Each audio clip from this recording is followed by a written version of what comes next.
Abataka abarikutura omu kyaro kya Kidoma omugombora ya Kiziranfumbi omu district ya Kikube nibo barigireyo baketomboitira kampani y'Abachina eyarirwe 7 Group erikukora koransi kilomita 25 n'obucweka mushanju aha ruguuto rwa Kiziranfumbi omuri Kabale. Bagira ngu omurimo ogu kugwatandikire kukorwa bakesiima barikugira ngu baza kuganyirwamo bitu hati nibefuza ahabwa bamwe aha bakozi kutandika kutoroboza abaana babo otireho no kushisha emisiri yabo hamwe no kwomya enshoro z'amaizi.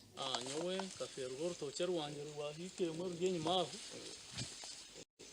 omurutoke omwe numwe naberenkera gukora akasente kuherera abana nyina abana 8 yeija yaduragura kana kanje akemyaka 13 kuruga yaduragura kana akemyaka 13 namutwara polisi Kidoma kuna mutwara polisi Kidoma bagira ngo hati ngogo mushijo mushango guno gwa defilement tumupache tumutware Kikube namuteka mu transport namuteka mesente za namupache namusa Kikube kuna mukize Kikube omushija wakataka hwire biro bina nkamureba mali kuvuga motoka yeye ogwa amaizi gakusakurabaho gakacanolinga gakagenda omu kisakarungaka kyonka paka gayizira kimuha tuko taina amaizi omezi tibulaho okwetomboita kwimusya abanema hamwe n'aba HOIMA Caritas Development Organization bahika aha kampu kureba ekizuba eki kandi bashaba company okukora aha bizubu by'abataka.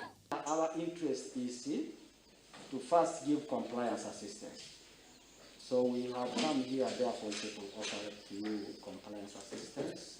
Oruguuto rwa Kabale Kiziranfumbi ni rumwe aha ruguuto orwaza project y'ebyamajuta ezirumu hawa Nyalingo cyarushesha ubutore narwo orukorwa Abachina rirwe 7 Group hamwe n'ezindi nkamasindi biso buhimba narweyo Kakindo Buramaji Gayaza Kakumero n'ezindi. Water source which was affected recently, we had a plan to talk to the community and see how best we can put either a drainage to avoid soil erosion from going into the water source.